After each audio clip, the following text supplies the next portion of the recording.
Praise the Lord, hallelujah. यीशु के लहू की जय।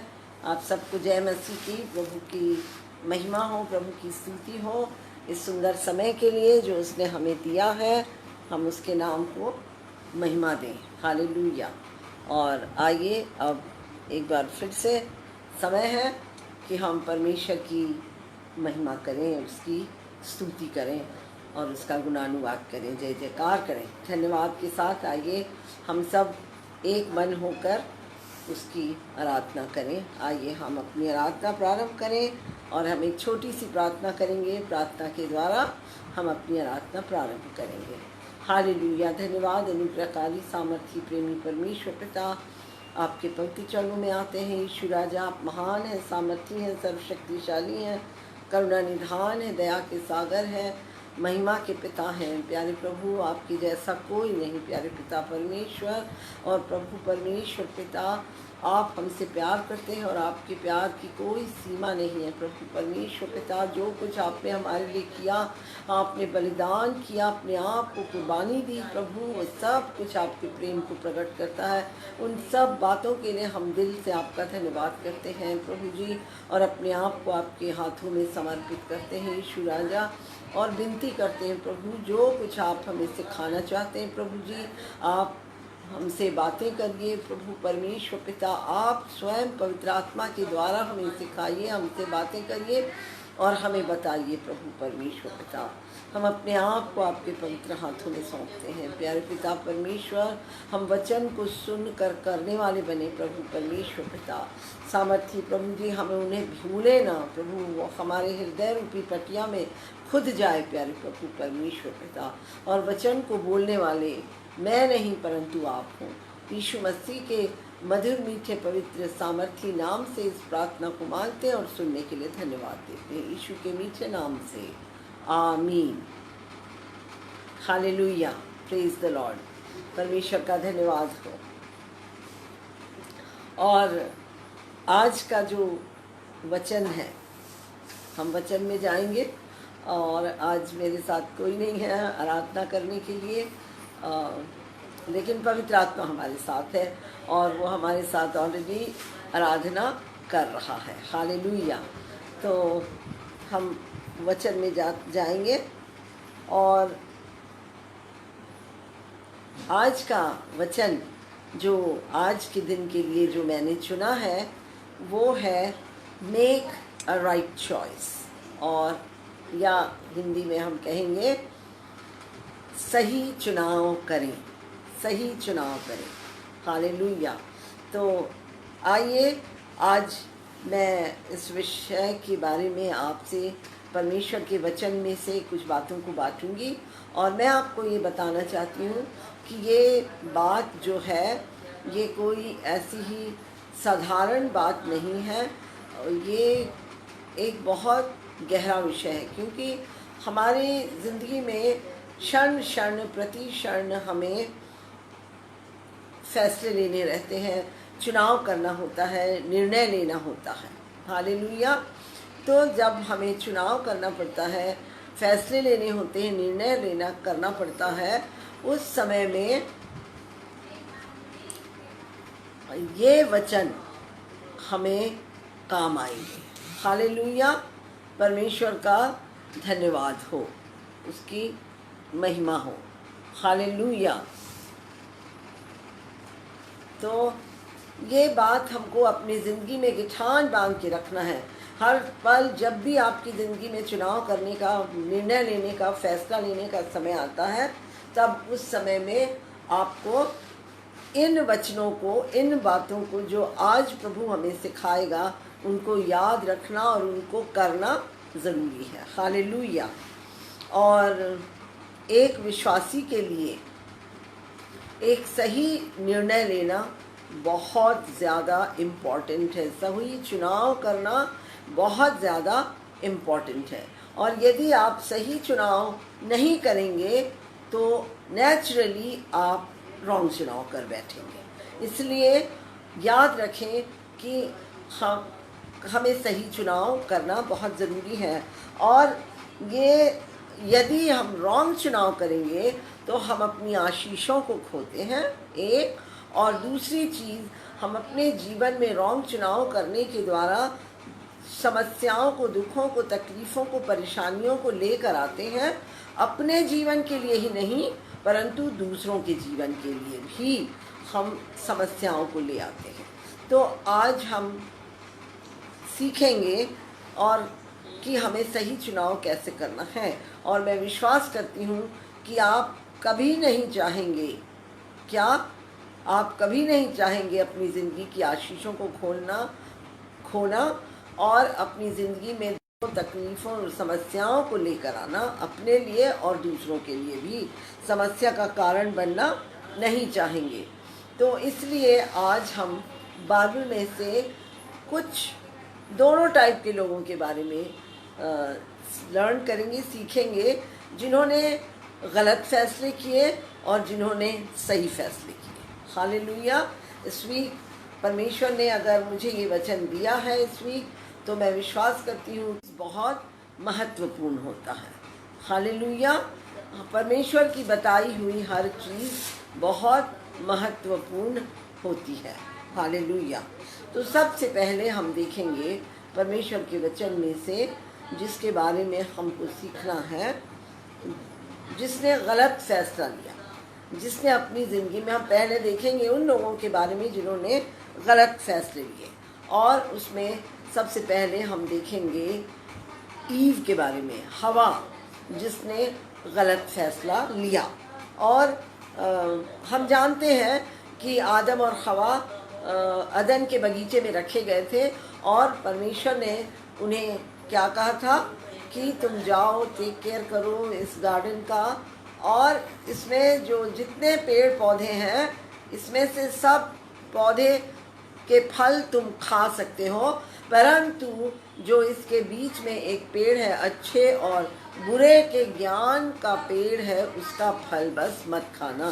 तो ये बात ईव जो थी वो बहुत अच्छे से जानती थी, हवा ये बात जानती थी, और उसके बाद भी वो उस पेड़ के पास गई और उस पेड़ को जाके देख रही है और सोच रही होगी कि ये इतना सुंदर है, इसका फल तो इतना खूबसूरत है, इसमें तो मुझे कुछ बुराई नज़र नहीं आती है। और जब इसमें मुझे कुछ बुराई नज़र नहीं आती तो उसके बाद भी क्यों परमेश्वर ने इस पेड़ को, फल को खाने के लिए मना किया, ये बात हम देखेंगे।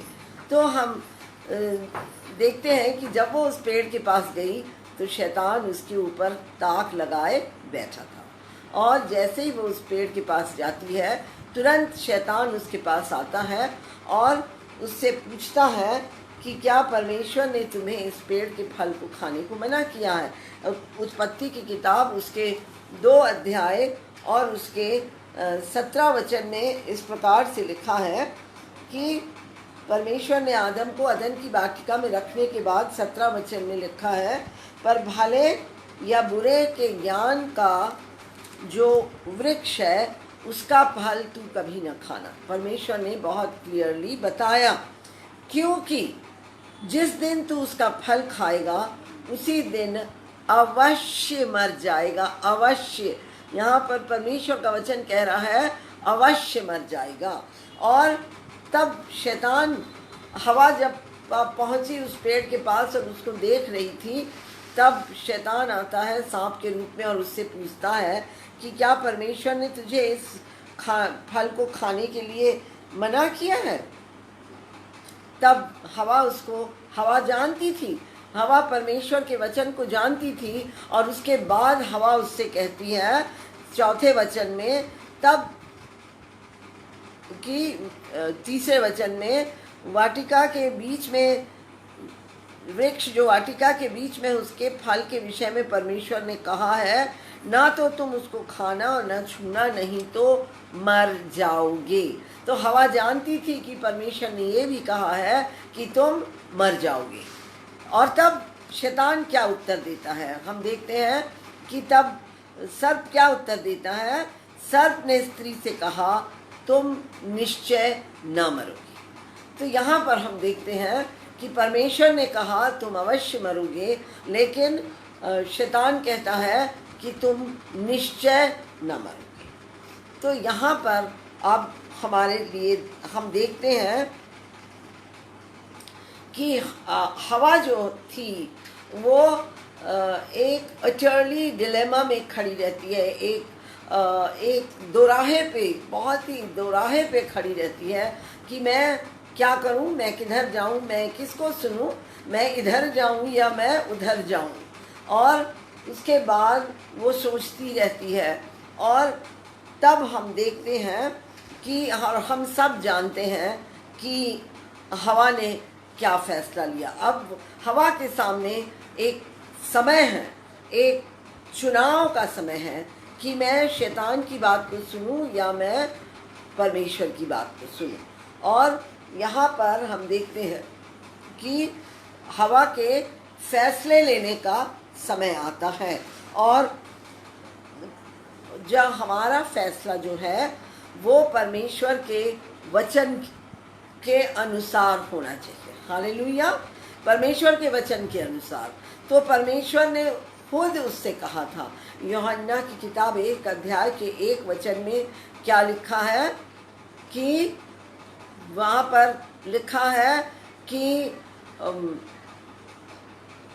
आदि में वचन था और वचन परमेश्वर था और वचन परमेश्वर के साथ था। हालेलुया, वचन परमेश्वर के साथ था। तो वचन ही परमेश्वर है और वचन परमेश्वर के साथ था। तो यहाँ पर खुद परमेश्वर ने वचन दिया था आदम और हवा को और कहा था कि वाटिका के बीच में जो पेड़ है उसके फल को तुम मत खाना, नहीं तो अवश्य क्या होगे, तुम मर जाओगे। और यहाँ पर हम देखते हैं कि जो फैसला हमें लेना है वो फैसला हमें क्या लेना चाहिए, कैसा लेना चाहिए। तो पहली बात मैंने कहा, 7 बातें मैं आपको बताऊंगी कि जब हमारी ज़िंदगी में चुनाव का समय आता है तो हमें कैसे फैसला लेना चाहिए। और पहली बात यहाँ पर हम देखते हैं राइट चॉइस के लिए, सही फैसला, सही चुनाव के लिए, गलत चुनाव के लिए नहीं। और यहाँ पर हम देखते हैं कि जो हमारा चुनाव है वो परमेश्वर के वचन के आधार पर होना चाहिए। परमेश्वर के वचन के आधार पर चुनाव होना चाहिए। हालेलुया, पहली बात। दूसरी बात, परमेश्वर के वचन को जानना ज़रूरी है। यह हमारे लिए बहुत ज़रूरी है कि हम परमेश्वर के वचन को जानें। हालेलुया। और जैसे कि परमेश्वर के वचन में लिखा है, तू अपनी बुद्धि और समझ का सहारा न लेना। तो जब हमारे सामने चुनाव का समय आता है, कई बार हम अपनी बुद्धि और समझ का सहारा लेने की कोशिश करते हैं, हम अपनी बुद्धि और समझ से सोचने की कोशिश करते हैं और चुनाव करने की कोशिश करते हैं।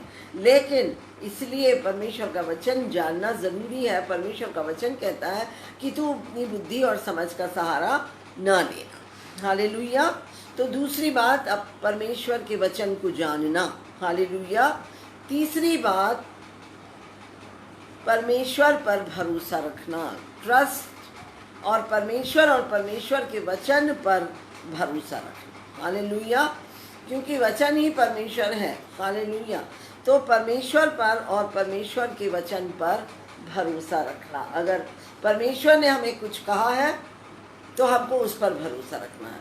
कोई आके, हमारे दोस्त या मित्र या हमारी सिचुएशन, सर्कमस्टांसेस, परिस्थितियाँ यदि आके हमें कुछ बताती हैं तो उन पर हमको भरोसा नहीं करना है, परंतु किस पर हमको भरोसा करना है? परमेश्वर के वचन पर भरोसा करना है, परमेश्वर पर भरोसा करना है। और हम जानते हैं कि परमेश्वर ने ऑलरेडी हवा को बता दिया था कि तू ये फल मत खाना, नहीं तो मर जाएगी। हालेलुया। तो यहाँ पर हम देखते हैं कि तीसरी चीज़ है कि परमेश्वर और उसके वचन पर भरोसा करना। और चौथी बात, जब हम चुनाव कर रहे हैं तब ये सब चीज़ों को हमको ध्यान में रखना चाहिए। इन सब चीज़ों को माइंड में रखते हुए हमको अपनी ज़िंदगी के चुनाव करना चाहिए, फैसले करना चाहिए निर्णय लेना चाहिए। चौथी चीज़ है कि हमको परमेश्वर को खोजना चाहिए। हालेलुया। तो हमको परमेश्वर को खोजना है, परमेश्वर को ढूंढना है, परमेश्वर की इच्छा को जानने की हमको कोशिश करना चाहिए। हालेलुया। और पांचवी चीज़ है हमारे अंदर परमेश्वर पर हमको परमेश्वर पर और उसके वचन पर विश्वास होना चाहिए। हमको भरोसा भी होना चाहिए और हमको विश्वास भी होना चाहिए कि मैं जो कुछ भी करूँगा, क्या है कि अगर आपको समझ में आती है कोई चीज़ कि परमेश्वर मेरे साथ है, वो मुझे कभी नहीं छोड़ेगा, अगर मैं ये फैसला लूँ तो मेरे लिए ये समस्या हो सकती है पर ये सही चुनाव है, तो उस समय आपको परमेश्वर पर विश्वास करना ज़रूरी है। हालेलुया। और पांचवी बात है, छठवीं बात है कि हमको अब बलिदान के लिए फैसला करते समय अगर हमारी ज़िंदगी में हमको कुछ ऐसे सैक्रिफाइस करने का मौका आता है तो हमको सैक्रिफाइस करने के लिए रेडी होना चाहिए। और जब कुछ भी हमको सैक्रिफाइस करना पड़े, मैं आगे आपको एक एक उदाहरण बताऊंगी और तब आप इस बात को समझेंगे। और सातवीं बात, फास्टिंग एंड प्रेयर में जाना चाहिए। हालेलुया। फास्टिंग एंड प्रेयर करना चाहिए। हालेलुया। तो हम ये 7 बातें हमने देखी कि हमारा चुनाव इस आधार पर होना चाहिए, परंतु हवा का चुनाव इस आधार पर नहीं था। हालेलुया। हवा ने क्या चुना?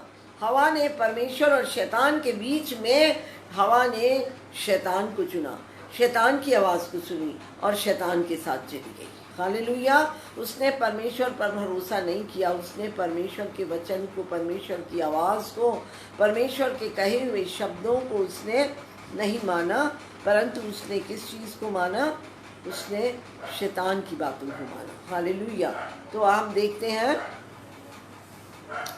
कि हमको एक चीज़ याद रखना है कि परमेश्वर हमारा रचयिता है, परमेश्वर हमारा क्रिएटर है। और अगर परमेश्वर हमारा क्रिएटर है तो परमेश्वर से बढ़ के हमारे बारे में या हमारे बारे की बातों के बारे में परमेश्वर से बढ़कर और कोई नहीं जानेगा।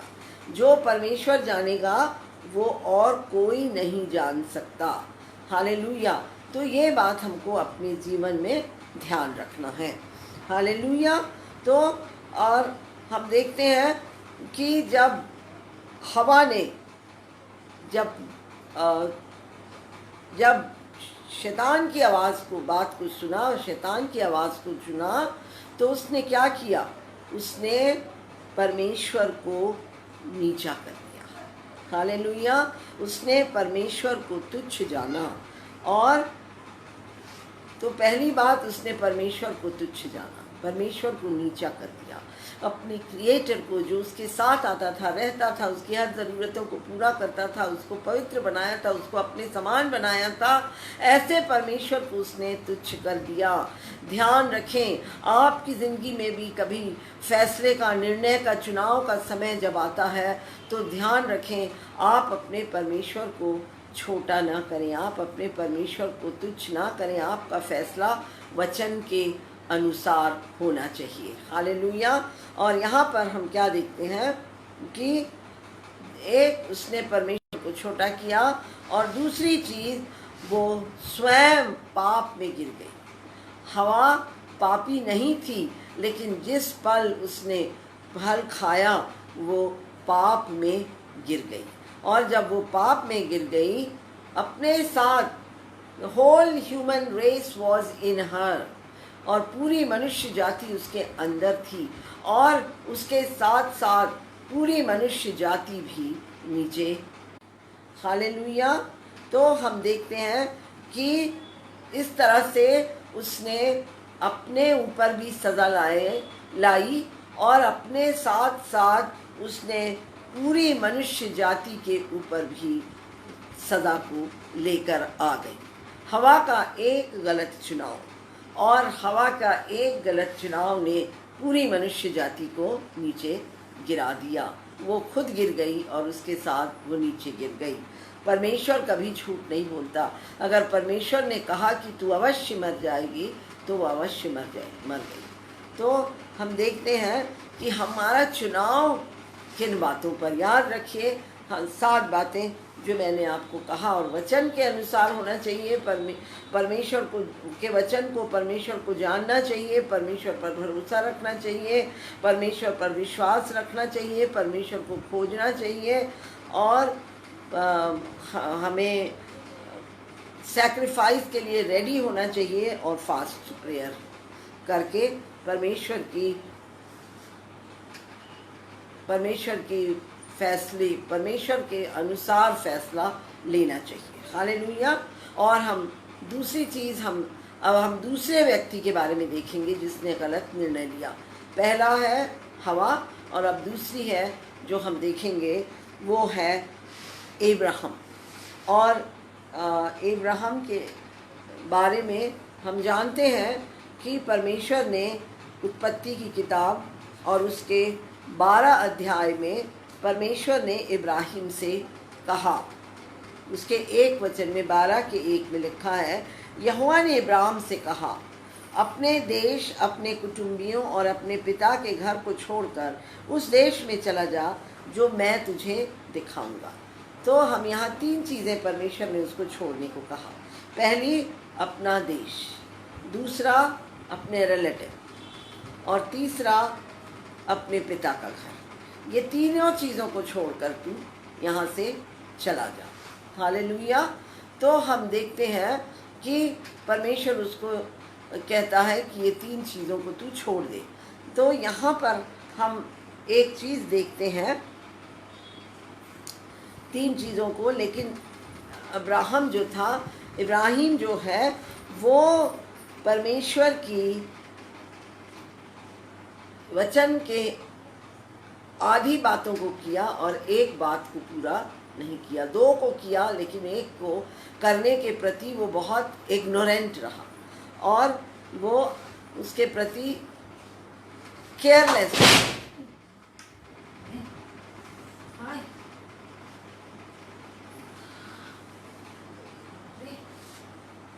उसको ध्यान नहीं दिया।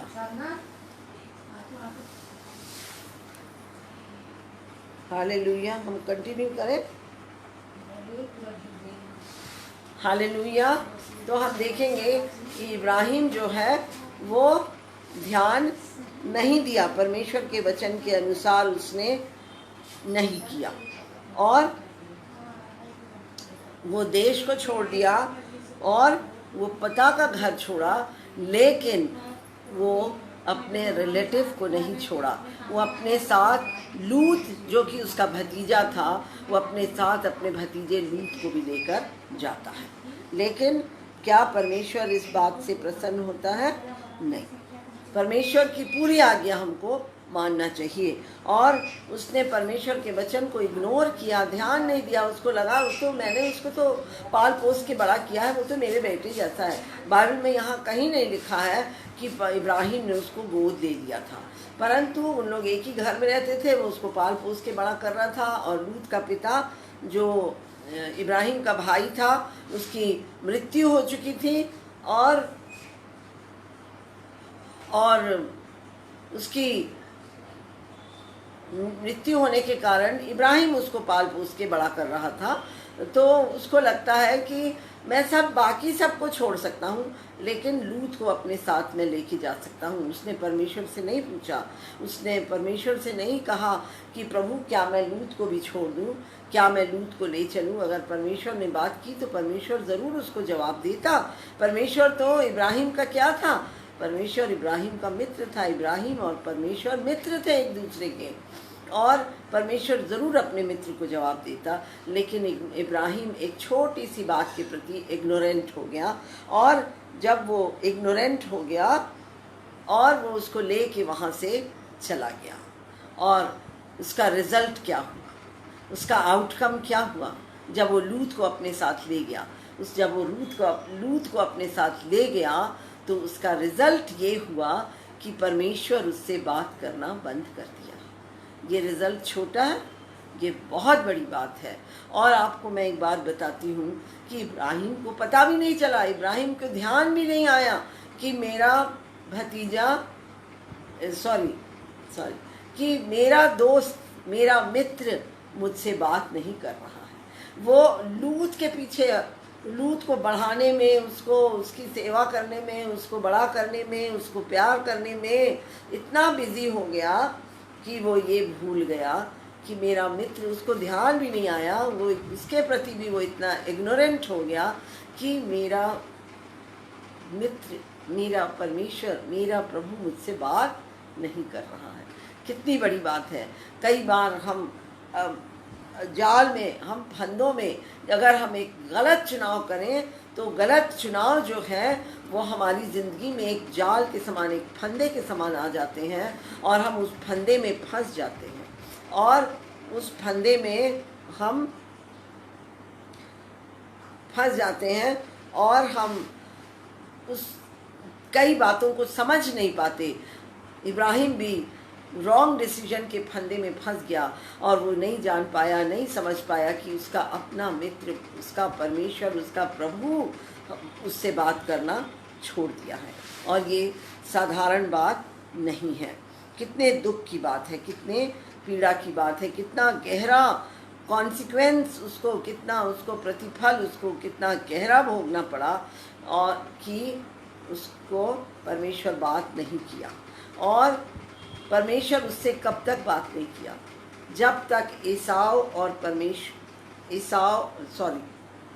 जब तक लूत और इब्राहिम अलग नहीं हो गए, जब तक लूत और इब्राहिम अलग नहीं हुए तब तक परमेश्वर इब्राहिम से बात नहीं किया।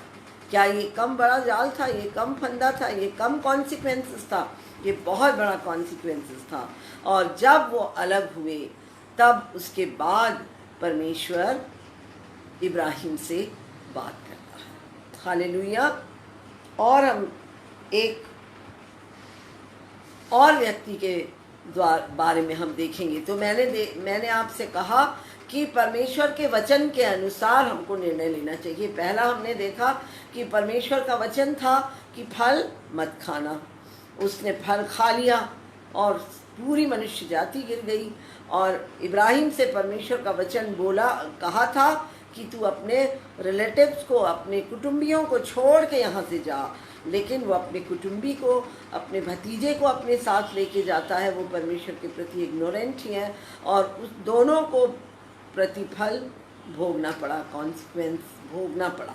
और आखिर में क्या हुआ कि वही लूत जिसको वो अपने साथ लेके गया था, उसने सोचा होगा कि मेरा संतान नहीं है, मेरी संतान नहीं है, मैं इसको अपने बच्चे के समान पालूंगा, इसका पिता नहीं है और ये मेरा बेटा बनके मेरे साथ रहेगा।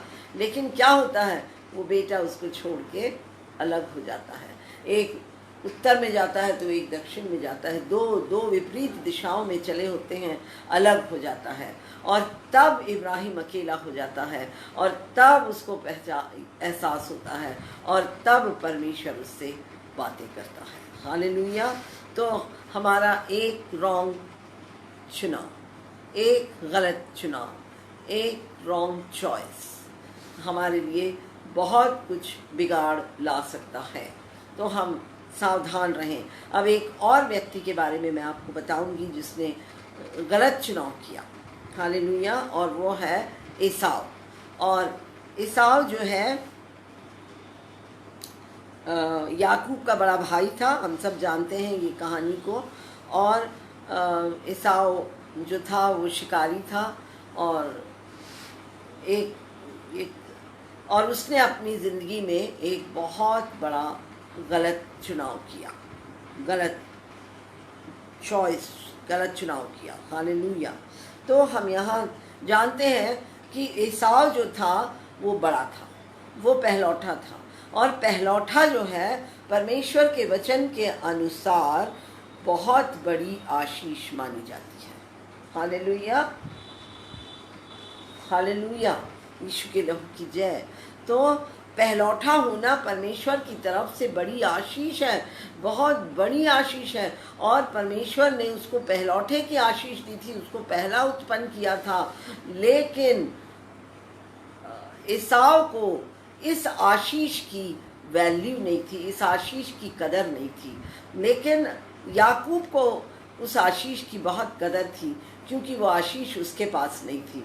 और वो मन में कई बार चाहा होगा, सोचा होगा, क्योंकि वो उस पहलौठे की वैल्यू जानता था, कदर जानता था, क्योंकि वो पहलौठा नहीं था, इसलिए वो उसकी बहुत वैल्यू करता था, कदर करता था, और उसको पाने की लालसा रखता था, उस आशीष को पाने की वो लालसा रखता था। और एक बार हम जानते हैं कि जो एसाव है वो शहर से लौटता है, कहाँ से, जंगल से लौटता है, शिकार करके लौटता है, और वो बहुत भूखा था। और जब वो आता है तो वो देखता है कि उसका जो छोटा भाई याकूब था वो घर में कोई दाल बना रहा था, लाल दाल बना रहा था, और मसूर की दाल जिसको हम बोलते हैं। तो वो जब देखता है तो उसको भूख लगी थी, तो वो अपने भाई से बोलता है कि तू मुझे अपने इस दाल में से कुछ खाने के लिए दे दे। तो याकूब के मन में हमेशा से पहलौठे के आशीष को पाने की लालसा थी, इसलिए वो उस लालसा को पाने की आशा में एक पत्ता फेंकता है, और वो कहता है ठीक है तू लाल दाल खा ले, लेकिन उसके बदले में तू मुझे अपने पहलौठे का अधिकार दे दे कि मैं पहलौठा होऊंगा और तू मेरे बाद होगा, मैं पहलौठा का हक लूँगा। तो जो एसाव है वो कहता है ठीक है तू ले ले, मुझे क्या करना है पहलौठे के हक से, अगर मैं भूखा हूँ और मैं बिना खाए मर गया तो ये पहलौठे से मुझे क्या फ़ायदा होने वाला है। कितनी बड़ी बात है, कितने दुख की बात है कि हम परमेश्वर की आशीषों को कई बार कुछ चीज़ को पाने की चाहत में, लालच में, ललक में हम परमेश्वर की आशीषों को इतना देख नहीं पाते हैं। वो ललक, वो लालच हमारी आँखों पर पट्टी बन जाती है, पर्दा आ जाता है कि हमारी दृष्टि में परमेश्वर की आशीषें धुंधली पड़ जाती, वो धुंधली हो गई, और उसका ये जो लालच था, उसको भूख थी, और उसको भूख को सेटिस्फाई करने की जो इच्छा थी, डिज़ायर थी, वो इतनी ज़्यादा आ गई कि उसको परमेश्वर की आशीष जो उसके जीवन में थी वो दिखाई नहीं दी, वो छोटी पड़ गई उसके सामने। और वो कहता है कि ठीक है तू ले ले, और मुझे क्या, मुझे अभी दाल खाने को दे दे। और वो एक पल में इतना गहरा डिसीजन लेता है। और हम निकालेंगे हिब्रू की किताब, इब्रानियों की किताब, और उसके 12 अध्याय के 16 वचन में हम पढ़ेंगे, ऐसा ना हो कि कोई जन व्यभिचारी या एसाव के समान अधर्मी हो। आप सोचिए कि परमेश्वर का वचन कह रहा है कि एसाव का एक रॉन्ग चॉइस, एक गलत चुनाव एसाव को अधर्मी बना दिया।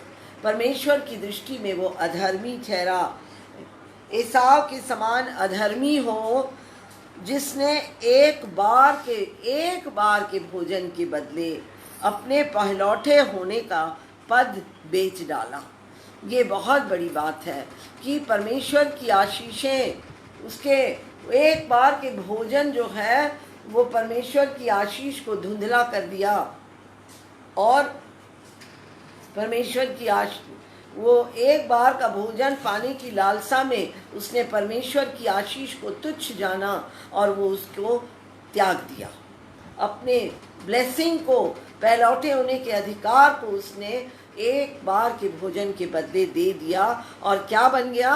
अधर्मी बन गया। तुम जानते हो कि बाद में जब उसने आशीष पानी चाहिए, बाद में जब उसकी आंखें खुली, जब उसको समझ में आया, तब तक देर हो चुकी थी, चुनाव हो चुका था, गलत फैसला हो चुका था, और गलत निर्णय हो चुका था। और उसके बाद जब उसने आशीष पानी चाही तो अयोग्य गिना गया। हालेलुया। इसलिए कोई भी फैसला, कोई भी निर्णय हड़बड़ी में ना ले, हेस्ट में ना ले, एकदम खटाक से ना ले, बिना सोचे समझे, और अयोग्य गिना गया। और आंसू बहा बहा कर खोजने पर भी मन फिराव का अवसर उसे न मिला। वो आंसू बहा बहा कर मांगा, आंसू बहा बहा कर खोजा, चाहा, अपने पिता से गिड़गिड़ाया, मुझे भी वो आशीष दे, मुझे भी वो आशीष दे। लेकिन उसका समय बीत चुका था, उसका समय ख़त्म हो चुका था, उसका समय जा चुका था। इसलिए मेरे प्रियो, एक पल में आप निर्णय ना लें, सोचें, समझें, समय दें। कोई भी फैसले को शांत मन से, धीरज से, अपने आप को पूरी रीति से परमेश्वर के हाथ में समर्पित करते हुए, और हर परिस्थिति को परमेश्वर के हाथ में सौंपते हुए, धीरज से, परमेश्वर को वैल्यू देते हुए, परमेश्वर को महिमा देते हुए, परमेश्वर की महिमा की बातों को सोचते हुए आप किसी भी बात का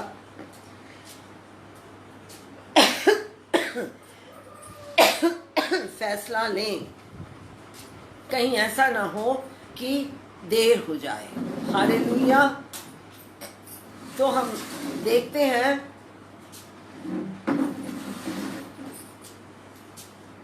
कि इस तरह से परमेश्वर के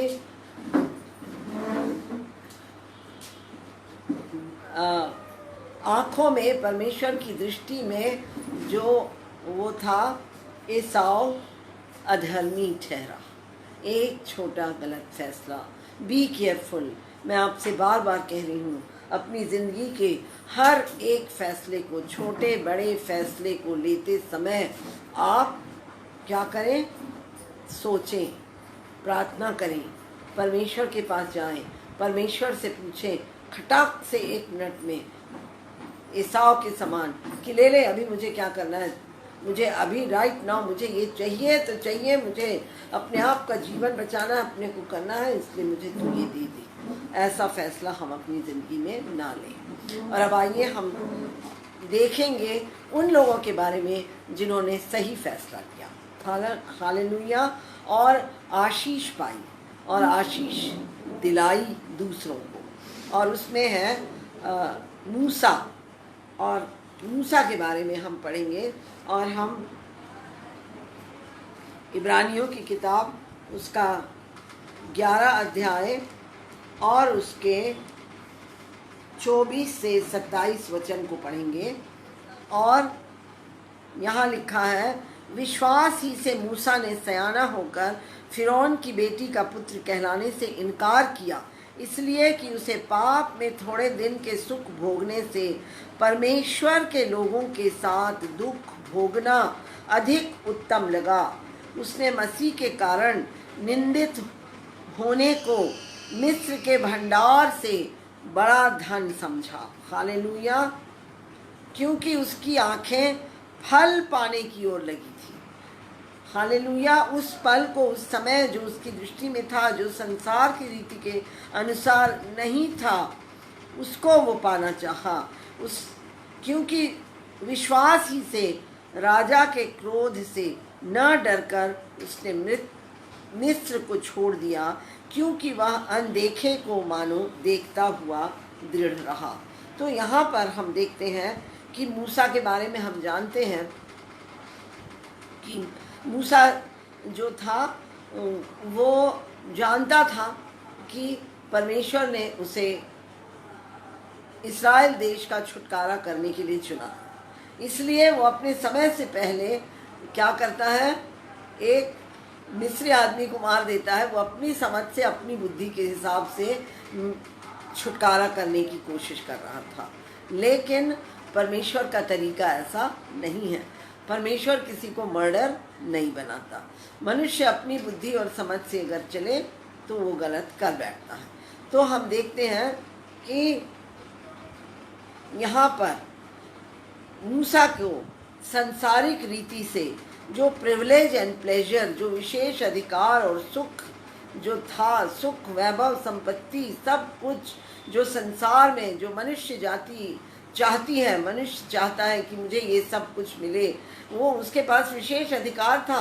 वो फिरौन बनने वाला था, वो फिरौन का नाती था, और वो जो आज्ञा देता था वो होता था, और जो वो करता था चाहता था वो होता था। लेकिन इन सब बातों के बाद भी उसने इन चीज़ों को, प्रिविलेज एंड प्रेशर को उसने नहीं चुना, परंतु उसने क्या चुना?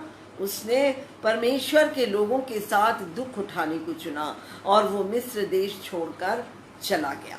हालेलुया। उसने, और हम यहाँ पर देखते हैं, मैंने आपसे कहा सही चुनाव के लिए आपको त्याग की, सैक्रिफाइस की आवश्यकता होती है। हालेलुया। सही चुनाव के लिए सैक्रिफाइस। और क्या मूसा ने क्या सैक्रिफाइस किया? मूसा ने फिरौन की गद्दी को त्याग दिया। वो फिरौन बन सकता था, वो मिस्र का राजा बन सकता था, उसने उसको त्याग दिया। उसने मिस्र देश के प्रिविलेज और प्लेजर को त्याग दिया और जंगल में चला गया, छोड़ दिया, भाग गया, उनको छोड़कर वो चला गया। हालेलुया। उसको विश्वास था, वो जानता था कि परमेश्वर उसके जीवन में काम करेंगे। विश्वास क्या है? अनदेखी वस्तुओं का प्रमाण, निश्चय। तो उसको मालूम था कि परमेश्वर उसकी ज़िंदगी में ज़रूर काम करेंगे और उसको लौटा कर ले आएंगे। और वो सब कुछ त्याग के आगे निकल गया।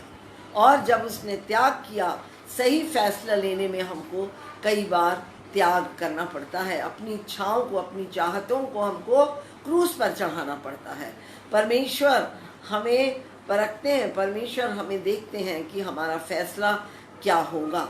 और यहाँ पर हम देखते हैं कि जब उसने त्याग किया, उसने सैक्रिफाइस, को क्या रिजल्ट मिला? वो परमेश्वर की योजना को, जिसके लिए वो जन्म से पहले से चुना गया था, उस योजना को वो पूरा कर पाया। हालेलुया। ये साधारण बात नहीं है, जिस लिए वो जन्म लिया था उस बात को वो पूरा कर पाया। हालेलुया। कितनी बड़ी बात है, कितनी बड़ी आशीष है। परमेश्वर को महिमा मिले, परमेश्वर का धन्यवाद हो। और एक बात कि परमेश्वर की योजना, कितने सारे इस्राएली थे, कितनी भीड़ थी, उस भीड़ को वो निकाल के मिस्र देश से कनान देश पहुंचा दिया। हालेलुया। मूसा ने उस काम को पूरा किया जो परमेश्वर चाहता था, इस्राएलियों का छुटकारा मूसा के द्वारा। हालेलुया। तो पर मूसा बहुत बड़ी आशीष पाता है। और फिर हम देखते हैं एस्तर रानी के बारे में। एस्तर जो थी, हम सब जानते हैं कि वो रानी थी और वो यहूदी थी, और कोई महल में और राजा भी नहीं जानता था, कि कोई नहीं जानता था कि एस्तर क्या है, कौन सी जाति की है। लेकिन एक समय ऐसा आता है कि पूरी इस्राएली जाति नाश की जाने वाली थी, और पूरी इस्राएली जाति को नाश करने का जब समय आया, तब क्या हुआ कि एस्तर रानी जो है वो खड़ी होती है। हालेलुया। उसको पता चलता है कि इस्राएली जाति नाश होने वाली है, और अब वो क्या करे? अभी उसके सामने फैसला लेने का समय है, अब है उसके सामने निर्णय, चुनाव करने का समय। और वो क्या चुनती है? वो अपने आप को सबसे पहले नम्र करती है। परमेश्वर नम्र लोगों को महिमा देता है, उठाता है। वो अपने आप को नम्र करती है। और एक ऐसा था, एक कानून था कि अगर राजा किसी को ना बुलाए और बिना बुलाए कोई राजा के पास जाए तो वो मार डाला जाता था। और हाँ, अगर राजा के पास एक सोने का राजदंड होता था, अगर वो उस राजदंड को उसकी तरफ बढ़ाता था तो वो व्यक्ति बचा लिया जाता था। तो हम देखते हैं कि रानी बहुत दिन से उसके पास बुलाई नहीं गई थी, और रानी ये नहीं करती है, एस्तर ये नहीं करती है कि मैं जाती हूँ, मैं तो रानी हूँ, मेरा पति है वो, मैं जाती हूँ और मैं राजा से बोलूँगी कि देखो मेरी जाति को ऐसा उसको उन लोग कर रहे हैं, ऐसा वो नहीं करती। वो अपने आप को नम्र करती है, वो अपने आप को दीन करती है, और वो अपने आप, वो मैंने कहा कि सीक द लॉर्ड, परमेश्वर को खोजो। जब आप निर्णय लेने जाते हैं तो सीक द लॉर्ड, आप परमेश्वर को खोजो। वो परमेश्वर को खोजती है, वो परमेश्वर के पास जाती है, और वो खुद उपवास और 3 दिन और 3 रात बिना पानी के उपवास और प्रार्थना करती है, और सब पूरी यहूदी जाति को बोलती है कि उपवास और प्रार्थना करो। और पूरी यहूदी जाति उसके साथ उपवास और प्रार्थना करते हैं। क्यों?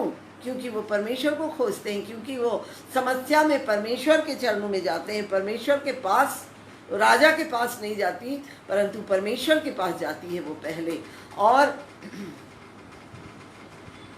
और फास्टिंग प्रेयर करती है। तो यहाँ पर हम देखते हैं कि फास्टिंग प्रेयर के बाद हम देखते हैं कि वो सैक्रिफाइस भी करती है। उसको नहीं मालूम था कि राजा उसके तरफ राजदंड बढ़ा के देगा, लेकिन वो फैसला करती है, अपनी ज़िंदगी दांव पर लगा देती है, और बोलती है अपनी जाति को बचाने के लिए वो सबसे पहले प्रभु के पास उपवास प्रार्थना में जाते हैं, रोते हैं, गिड़गिड़ाते हैं, आंसू बहाते हैं परमेश्वर के पास। एक फैसला लेना है कि हम क्या करें, हमको क्या करना चाहिए, और वो फैसला लेती है प्रभु के चरणों में जाकर, उपवास प्रार्थना में जाकर, और फिर वो वहाँ जाकर बोलती है राजा के पास, अपना जिंदगी को दांव में लगाकर सैक्रिफाइस, एक त्याग करती है, और अपने जीवन को दांव में लगाकर वो राजा के पास जाती है। और क्या होता है, राजा उसकी तरफ राजदंड बढ़ा देता है, क्योंकि परमेश्वर को उसने पहले देखा था। परमेश्वर जीवन देने वाला है, और वो बच जाती है। वो एक सच्चे और जीवित जिंदा परमेश्वर को खोजती है, और विश्वास के साथ विश्वास करती है और जाती है। और रिजल्ट उसका क्या होता है, जब वो जाती है तो उसके जाने से जो परिस्थिति थी, जो यहूदी जाति नाश होने वाली थी, वो परिस्थिति उलट जाती है, पलट जाती है, और जितने उसके शत्रु थे, इस्राएलियों के जो शत्रु थे, वो नाश होते हैं और इस्राएली बचा लिए जाते हैं। और यही नहीं, बहुत सारे अन्य जाति डर के मारे अपने आप को बचाने के लिए यहूदी जाति में मिल जाते हैं, यहूदी जाति बन जाते हैं, और यहोवा परमेश्वर को ग्रहण कर लेते हैं। हालेलुया। किसका चुनाव? एस्थर का सही चुनाव। Please make a right choice.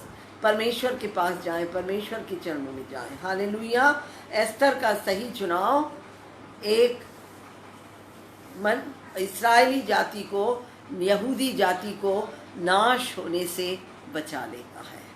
Hallelujah. वो खुद बचाई जाती है, और उसका भाई जो था उसको बहुत ऊंची पदवी मिलती है। उसके भाई को, जिसने उसको पाल पोस के बड़ा किया था, मोर्देकै, बहुत ऊंची पोस्ट में आ जाता है, और यहूदी जाति बचा दी जाती है। हालेलुया।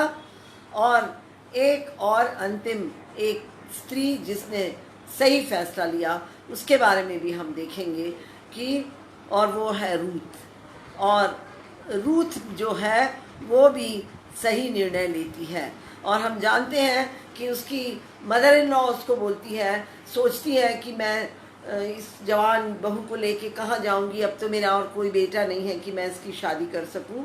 तो वो उसको बोलती है कि तू चली जा अपने लोगों में, अपने परिवार में, और तू शादी ब्याह कर लेना बेटी, तू जवान है, सुंदर है, और तू चली जा, लौट जा अपने भगवान के पास, अपने देवी देवता के पास। लेकिन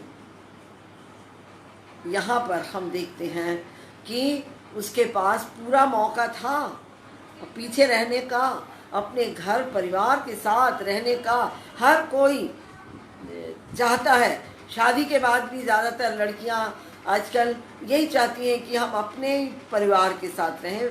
ऐसा होना नहीं चाहिए, जबकि हम जिस घर में लड़की ब्याह के आती है उस घर में उसको जन्म लेना चाहिए। और रूथ के पास तो पूरा मौका था, कि वो अपने परिवार में अपने लोगों के साथ रह सके। उसकी माँ ने, उसकी सास उसको मौका दे रही है, लेकिन हम यहाँ पर क्या देखते हैं कि उसके पास भी मोसेस के पास के समान प्रिविलेज एंड प्लेजर था, लेकिन हम देखते हैं कि उसने वो नहीं चुना। उसने जो कुछ किया, उसने परमेश्वर, for the sake of the Lord, because she had known the Lord God almighty that he is a, और वो अपने जीवित जिंदा परमेश्वर को पहचान गई थी, इसलिए उसने ऐसा चुनाव किया कि नहीं, अगर मैं अपनी सास को छोड़कर चली गई तो मैं मेरे प्रभु से दूर हो जाऊंगी, मुझे मेरा प्रभु नहीं मिलेगा, मुझे यहाँ कोई नहीं बताएगा, यहाँ वही वापस मुझे उन्हीं देवी देवताओं के पीछे जाना पड़ेगा। और इसलिए वो डिसाइड करती है, क्या डिसाइड करती है कि और वो डिसाइड करती है कि मैं यहाँ नहीं रहूँगी, मैं अपने लोगों के साथ नहीं रहूँगी, मैं अपने देव देवताओं के पास नहीं जाऊँगी, मैं अपनी माँ के साथ जाऊँगी। हालेलुया, अपनी सास के साथ जाने का वो फैसला करती है। और यहाँ पर भी हम देखते हैं कि उसको बहुत कुछ सैक्रिफाइस करना पड़ा। हालेलुया, रूथ जो है क्या चुनती है, सास के साथ जाना, लेकिन जब वो सास के साथ जाने का चुनाव करती है तो उसको बहुत सारे त्याग करने पड़ते हैं, बलिदान करना पड़ता है, सैक्रिफाइस करना पड़ता है। क्या? उसका अपना परिवार, उसके अपने माता पिता, भाई बहन, नाते रिश्तेदार, उसके फ्रेंड्स, वहाँ के लोग, और उसका अपना देश, उसका पहरावा, उसका खान पान, बहुत सारी चीज़ें जो उस देश में थी, जो दूसरे देश में उसको जाके नहीं मिलती, वो सब चीज़ उसको छोड़ना पड़ा। परमेश्वर ने इब्राहिम से कहा था कि तू अपना देश, अपने लोग और अपने पिता का घर छोड़ दे। और रूथ सेम काम करती है कि वो अपना देश और अपने कुटुंबी और अपने पिता का घर और अपना सब कुछ त्याग देती है बिना किसी झिझक के, और वो अपनी सास के साथ चली जाती है। हालेलुया। और ये उसका एक राइट चॉइस था, जबकि हम जानते हैं ओरफा जो उसकी जिठानी थी वो भी उसके साथ जा रही थी, लेकिन वो एंड में उसका निर्णय चेंज हो जाता है, उसका चॉइस बदल जाता है, वो वापस अपने लोगों के बीच में लौट जाती है। लेकिन रूथ परमेश्वर को जान चुकी थी, उसकी भेंट परमेश्वर से हो चुकी थी, और इसलिए वो परमेश्वर को नहीं छोड़ सकी, और वो परमेश्वर के साथ जाने का निर्णय लेती है। और उसका रिजल्ट क्या होता है, उसका आउटकम क्या होता है, उसको उसका क्या प्रतिफल मिलता है। और हम सब जानते हैं कि रूथ जो थी एक मोआबी स्त्री थी। हालेलुया।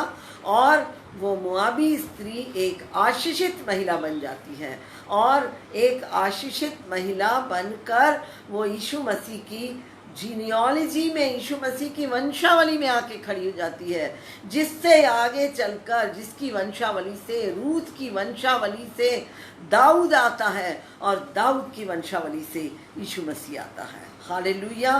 कितनी बड़ी बात है। हमारा एक सही फैसला, एक सही चुनाव हमें आशीष देता है और दूसरों के लिए आशीष लेकर आता है। मेरे प्रिय मित्रों, आपके लिए भी, आपकी ज़िंदगी में भी ऐसे बहुत सारे मौके आएंगे जब आपको चुनना है, आपको चुनाव करना है, मैं क्या करूं, मैं क्या बनूं, मैं कहाँ जाऊं।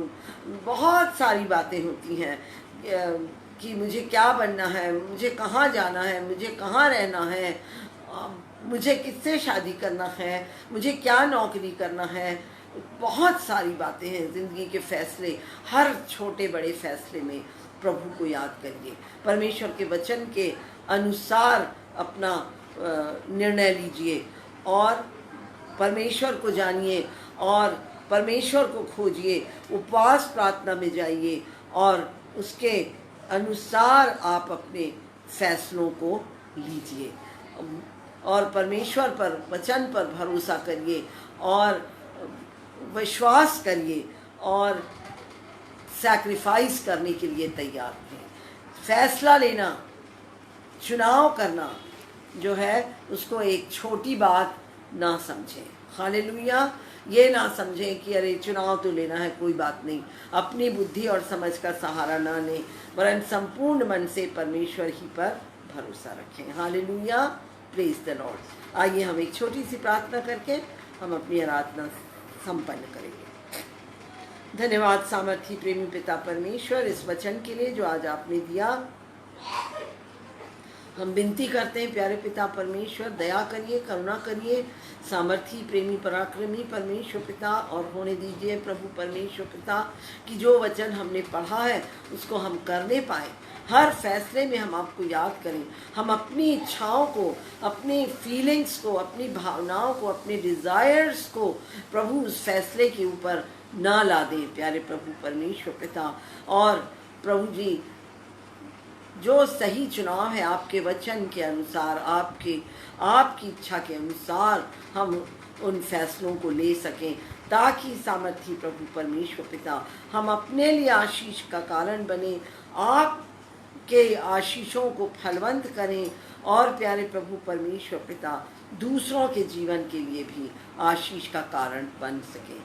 यही हमारी विनती है खुदा पा, यही हमारी प्रार्थना है। सारी बातों को आपके पवित्र चरणों में समर्पित करते हैं परमेश्वर पिता, और इस विनती और प्रार्थना को अपने उद्धारकर्ता प्रभु यीशु मसीह के मधुर मीठे पवित्र सामर्थी नाम से मांगते हैं और सुनने के लिए दिल से धन्यवाद देते हैं, यीशु के मीठे नाम से, आमीन। हालेलुया। यीशु के लहू की जय। Praise the Lord.